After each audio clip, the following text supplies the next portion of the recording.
Hello, everyone. This is Ray. Normally, I would be in the episode with Monica, as you are probably used to. Unfortunately, I was not able to attend this interview, which, after editing through this, I realize is a real fucking shame because this is incredible. The following episode's gonna deal with some pretty heavy stuff, so I'm putting a content warning ahead of it for, we're discussing the Holocaust in some pretty real terms, and there's gonna be some frank discussion of anti Semitic violence. If you want to skip it because of this, completely understand. But I hope that you don't because honestly, this is I don't know if we can do interviews again after this. Um I spent like 5 minutes trying to figure out how to intro this, and I think the best thing to do is just get out of the way and let you hear it. So, here we go.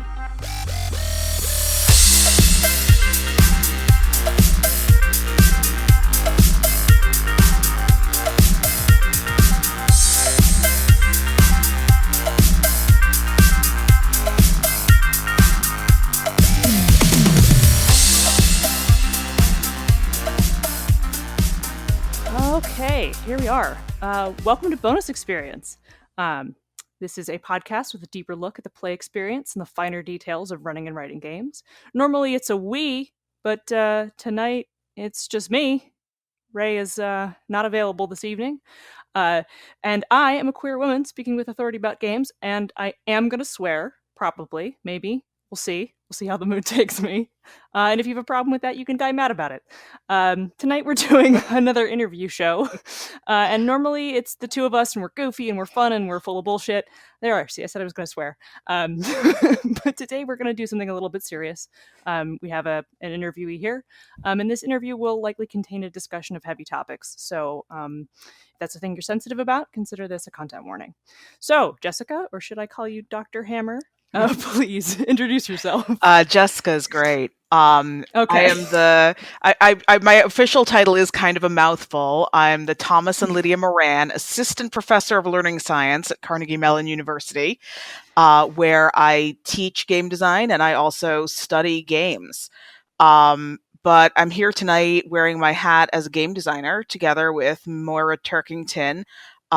We created a game called Rosenstrasse as part of the Warbirds Women's Game Design Collective. And this game deals with, as you say, heavy topics. Particularly, it's a game about the Holocaust, because one of the things that we're interested in doing is unpacking and uncovering women's stories from history. And we thought that this was a particularly exciting story for us to tell. Yeah, wow.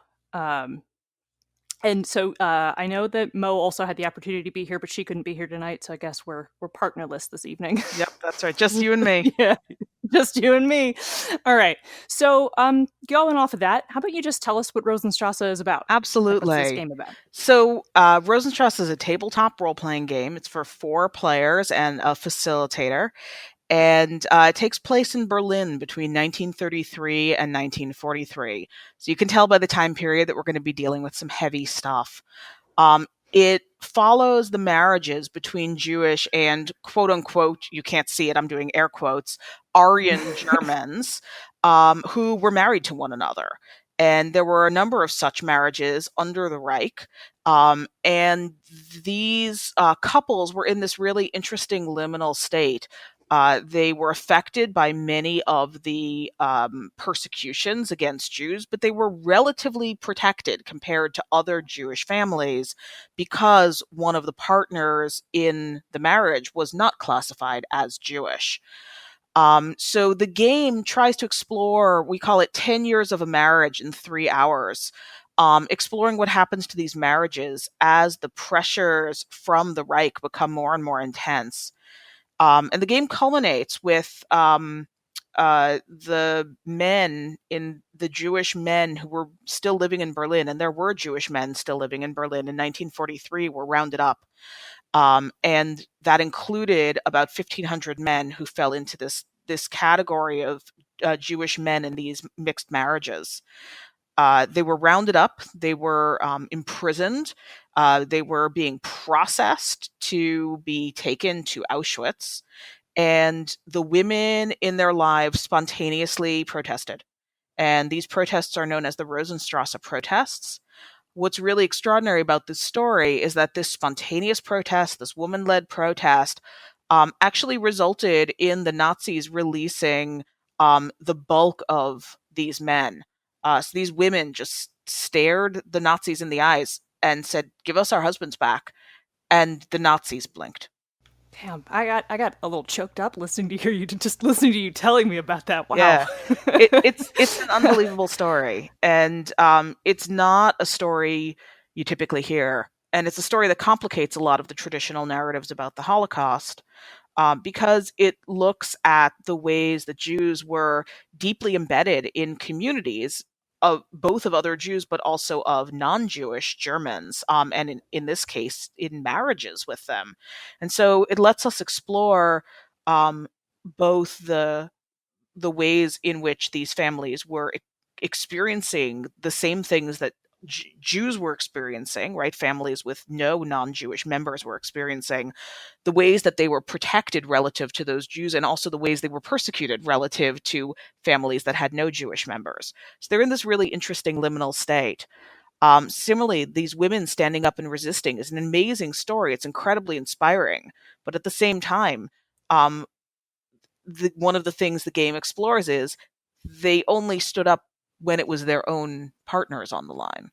So it is in this strange state of like incredible heroism, and at the same time there's something unsettling about the story, right? Inspiring and unsettling at the same time. And one of the lessons for us from making this game and playing this game, running this game for people, has been you don't want to wait until it's your family, right? And that's one of the things that we're hoping to explore with this game. Wow. So, thus far, Bonus Experience has only spoken with folks who have created more traditional games using like dice or other randomizers to determine outcome. And from the pitch that Mo had sent out, you guys mentioned that Rosenstrasse is a freeform style game. So tell us about how your game is structured and like what a player can expect from that. I know I don't particularly know a lot about this kind of game, and I know our audience is more games with randomizers type game players. So give us a little bit of a one-on-one about what that 101 rather about what that's no problem what that means. Yeah, look, there are different kinds of freeform games. So I just want to talk about some of the choices that Rosenstrasse makes, how it works, and why we did it that way.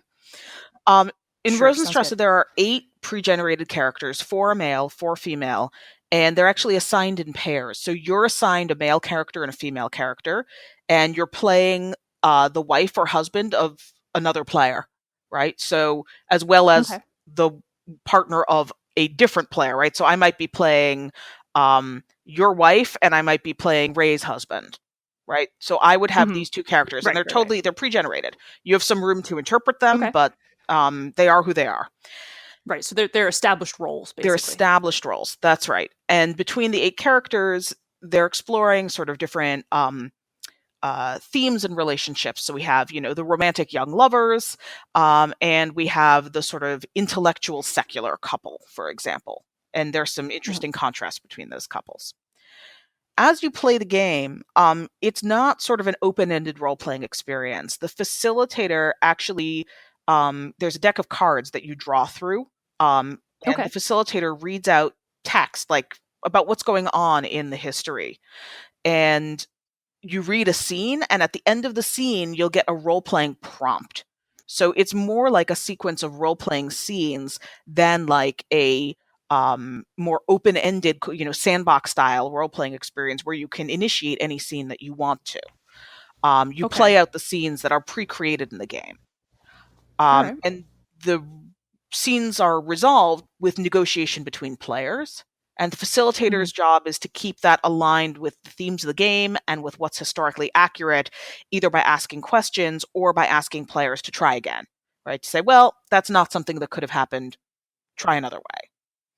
Okay, so you use a facilitator as like a person who kind of keeps everybody on track. That's right. It's Game Master-ish, but ish, right? In that they're helping resolve scenes, but they're not inventing scenes. The scenes come with the game. Yeah, the facilitator is not playing the world in a more traditional That's GM right. sense. So they are playing the non-player characters, the NPCs that occur throughout the game. But Okay. that's structured. They're told who they're going to play in each individual scene. Okay, cool. So I thought I might just tell you a little bit about why we chose this approach to the design. Yeah, great. So by generating these scenes, we actually deliberately wanted to limit the player's agency, because people living under the Reich did not have all that much agency to do things, to struggle against the social structure they were living in, right? This is thematically appropriate. And it's designed into the kind of scene we create. So, for example, we have a scene that happens around Kristallnacht, right? The night of the broken glass. And Kristallnacht was sort of a night of violence, a night of fear. And we wanted to players should not have the opportunity to, for example, go out into the streets and have direct conflict with the people who are out there destroying Jewish businesses. That's not plausible. It doesn't make sense, and it's not the kind of game this is. Right? This is not a game where you punch the Nazi. So Right. instead, we designed the scene to evoke the kind of play that we wanted. So the Kristallnacht scene actually takes place the next morning, where there are two characters who are going to their business because the business owner, the official owner, is the Christian partner in the marriage, the Aryan partner. Their business has been spared, but their next door neighbor's business is destroyed. And they're faced with a choice about how they respond in that situation where they are okay, but they could endanger themselves by expressing compassion for someone that they know. Right? So it's a different kind of play, and it helps us keep the play sort of what we call emotionally true, as well as historically plausible. Okay. Yeah, I see that. Wow. Yeah, the theme of resistance is incredibly powerful, and I think critically important, especially in today's day and age. Rosenstrasse also deals with heavy emotional subjects, as we've been touching on lately through the beginning of this interview. So let's discuss how best to approach these things Sure. safely and with respect. So the most important thing is that Rosenstrasse is an opt-in experience. We've actually spoken to teachers who are interested in using the game in the classroom, and what we've said to them is Rosenstrasse should never be mandatory. We don't ever want it assigned. We don't ever want to make anyone play. And that is a critical piece of our design philosophy, that people should come to the game knowing what it is, and they should come to it because they want something the game can offer. Beyond that, within the game, we have a few layers built in because it is dealing with heavy stuff. So we have some workshops before the game. One of them is where we calibrate based on people's prior experience and prior knowledge about the Holocaust. So we ask people to just share their relationship to the Holocaust. And this helps people understand the personal experiences of the people that they're playing with. It also helps the facilitator understand what they might need to be paying attention to during play. And we've had some quite amazing stories come out even just during the calibration workshop. For example, talking with people about their family's Holocaust history, both descendants of survivors and descendants of perpetrators, and recognizing that those experiences all come to the table. And at the same time, we have people coming in saying, oh yeah, I learned about this in school when I was in 8th grade, and that's it. We have people coming in saying, well, there's no, I never learned about this. I've never learned about this before. I know nothing. Because I come from a country where it's not taught. So it helps with the pragmatics of running the game, but it also helps people be sensitive to one another as human beings. And that's actually one of the core principles that we go over at the beginning of the game, is the people are more important than the game. And that it's important to remember that the human beings at the table are dealing with this by playing the game. We've got facilitator instructions for what to do if someone becomes distressed. We've never actually had to stop the game. That's an option. The only time we've ever had to stop a game was actually to do some impromptu Holocaust education mid-game. But we have had many instances where people have had to stop, take a rest, take a breather, go for a walk, and then come back, and they wanted to continue to play. But the facilitator's instructions are really to support people, and again, never make it mandatory. If the game has to stop early or if the facilitator has to step in and take one of the roles of the game because somebody wants to leave, those are both on the table as ways of responding to it. I also want to say that part of what we've been doing is, there are a lot of ways that making a game on this topic could go wrong. So we've been playtesting this game for a while. We've play tested at this point with more than 150 people in 5 countries. I actually have now run a sort of a formal research study with it. And that's really helped us in figuring out that if these are the right set of, if this is the right set of approaches to deal with this question of how do you get people to deal with this really difficult subject. And we go for the heart. I mean, we want people to be moved by this game. I mean, I'm moved by you telling me about Well, it. I hope you'll play because the play experience. This is 1% of what it's like to play the game. And this is something that for me, what's exceptional about this game is, look, I've been working in educational and transformational games in this space for 20 years. And I have never seen players respond to a game I've made or a game I've studied in the way that players respond to Rosenstrasse.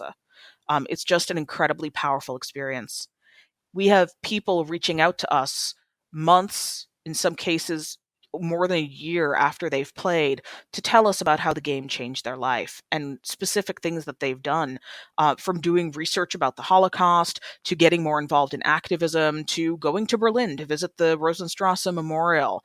These are the kinds of changes that, as a researcher, you dream about making that kind of change in a tiny percentage of your players. And we've had an enormous percentage of people reach out to us, which tells me it's the tip of the iceberg for the people who didn't think to tell us about what was happening for them.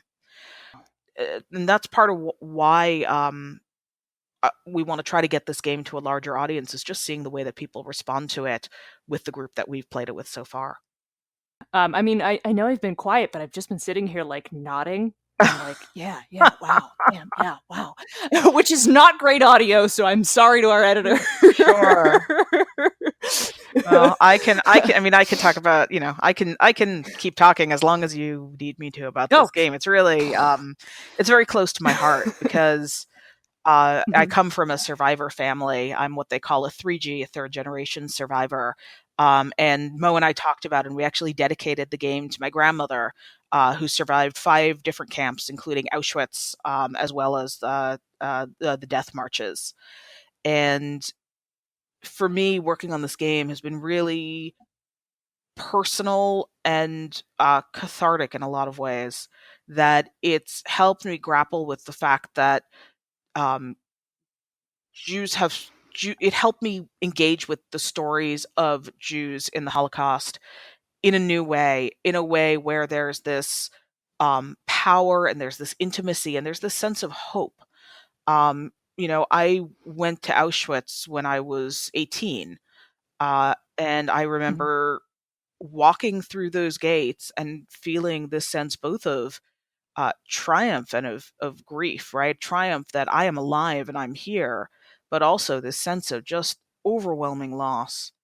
And this game for me has been a way of excavating some of that loss and turning it into something new in the world. And turning that grief and that sense of absence and filling it with something new, new life from the ashes.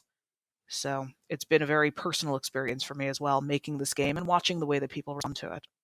Yeah, I mean, from what you were just telling me about like your playtesting and the player response, it sounds like you're succeeding tremendously. Yeah, so far, right? And it's incredible, and it's also, it's a heavy responsibility, both working in this space, right, dealing with these sort of heavy topics, but also, when you're transforming people's lives, there's no guarantee that it's always going to be for the better.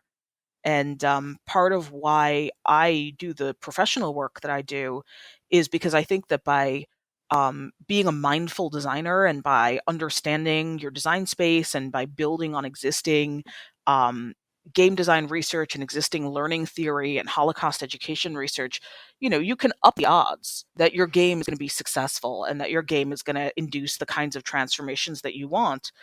But it's game design, which means there are no guarantees. With game design, you're always giving over some power to your players.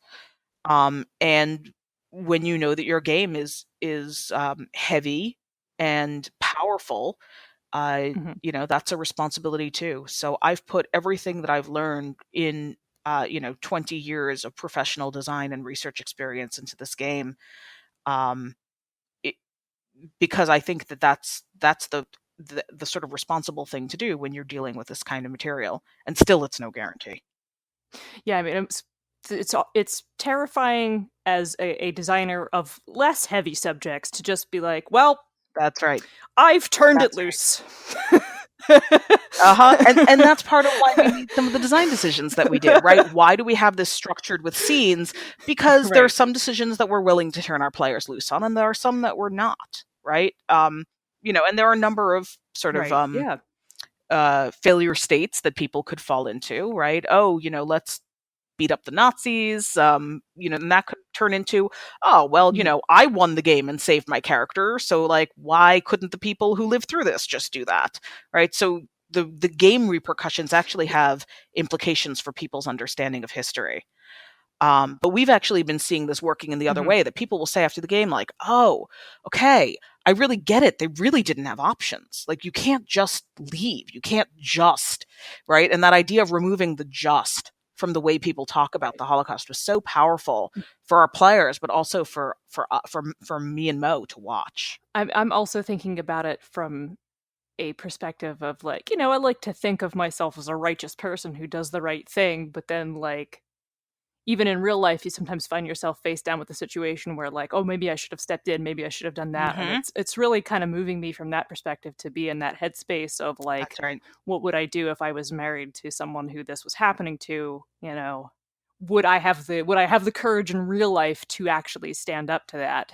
That's right. Right. And, like, everybody thinks that they do, but do you really?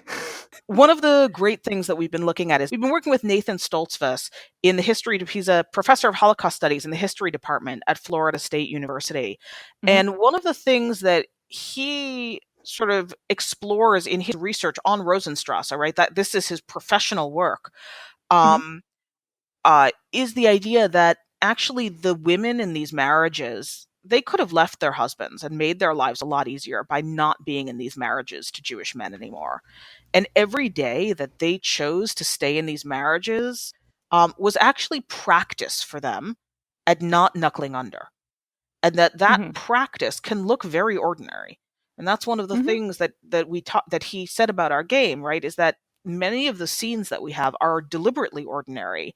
And he was really excited about that choice, right? That it's about how do you feed your family?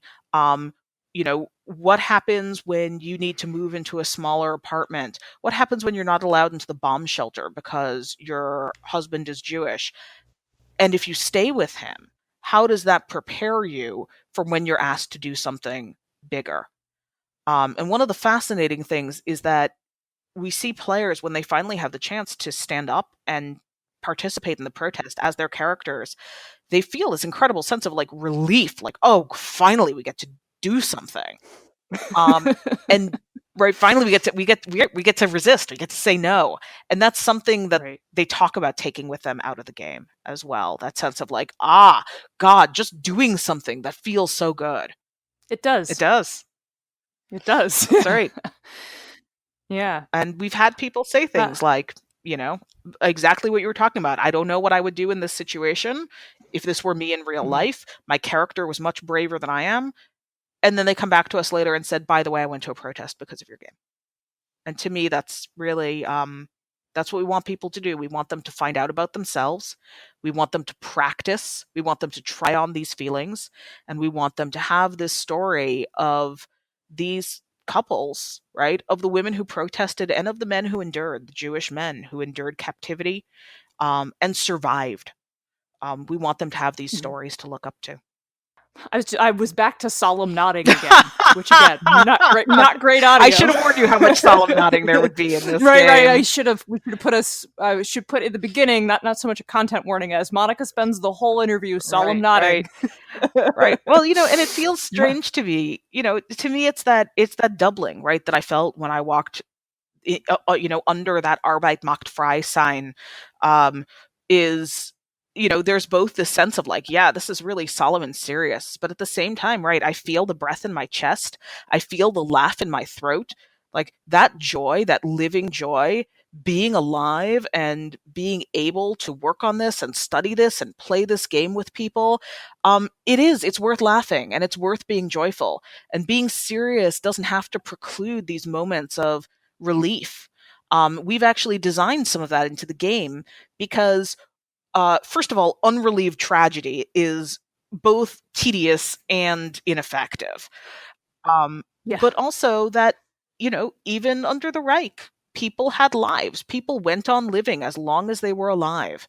And we want to capture that as best we can and make you feel that these were real people with real lives. They're actually all 8 characters are based on real people. They're composite characters because we wanted to be respectful to the memory of the people who lived this. But we want you to feel that sense of like life is, right? Even in the face of death and despair and destruction. People go on living. Yeah.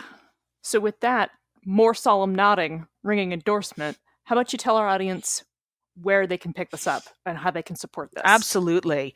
Rosenstrasse will be available on Kickstarter starting February 18th. You can visit unrulydesigns.com. That's UNRULY designs.com/Rosenstrasse. You can also follow the Unruly Designs page on Facebook. After the Kickstarter period closes, we'll make sure that there's still ways for people to pick up the game. If you're interested in my own research on educational and transformational games, the best way to find my scholarly work is to search for my name, Jessica Hammer, on Google Scholar. And that actually also includes some of our work on Rosenstrasse that you can find there. Okay. And if you want more of Bonus Experience, you can find the show at bxpcast.com. And we are, as always, part of the Misdirected Mark Network. If you want to shoot us a request for an interview, if you want to ask us questions, if you want to ask us questions that we will then forward to Dr. Hammer, you can send them to bonusexpcast@gmail.com. If you want to shout out at us on Twitter, if you want to follow us there, keep up with us, that's where we do all our updates and send out news and whatnot. You can follow us at bonusexpcast. And if you want to follow me personally, don't know why you would, but if you want to, I'm at Zenith Sun. And even though she's not here, if you want to follow Ray, she is at Ray, RAI_Cole. So, anything else you want to share? No, thank you so much for this interview. Thank you so much for having me. Hopefully at some point you'll get a chance to talk to Mo about the game because she has a whole other set of brilliant things to say. Until then, to be continued, I hope. Well, hopefully we'll get to talk to you again. Hopefully we'll also get to talk to Mo. Maybe at some point we'll get to talk to both of you. Maybe about another game. All right. Yeah. Normally here's where Ray yells at everybody to get out, but she's not here, so I'm not gonna yell at you. You can just, and remember, change it if you want to.